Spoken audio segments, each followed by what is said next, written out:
Everyone, নতুন একটি ব্লগে তোমাদেরকে সবাইকে চলে গেছিলাম আমাদের টিউশন ব্যাচের লাস্ট পিকনিকে। স্যার আমাদের সবাইকে খাওয়াবে, আর এমনিতে সবাইকেই লাস্ট ইয়ারে খাওয়ায়, তার জন্য আজকে আমাদেরকে ডেকেছিল। আমাদের তো লেট হয়ে গেছিলো যেয়েই দেখি যে নাচ শুরু হয়ে গেছে, আর এদিকে স্যার ভিডিও করে বেড়াচ্ছে। তারপর আমরা জানতাম না যে আমাদের আজকে রেজাল্ট দেবে, তাই কলেজে চলে গেছিলাম রেজাল্ট আনতে 6 সেমের।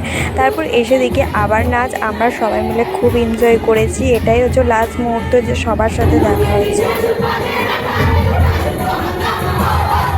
তারপর তো সবাই খুব ডান্স করে আমরা খেতে বসে যাই, আর খাওয়াতে সবাই দেখো লাইন করে বসছি, আর যেখানটায় বসেছি সেখানেই আমরা সবাই পড়তাম। ফার্স্টে দিয়ে দেয় ভেজিটেবল চপ, তারপর ভাত, ডাল, পোস্ত, তারপর দিয়ে দেয় মাংস।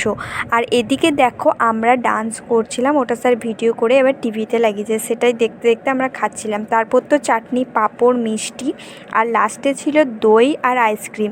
এবার আমরা সবাই আইসক্রিম খেতে খেতে এবার বাড়ির দিকে রওনা হয়। তো আজকের মতো এটুকুই, বা।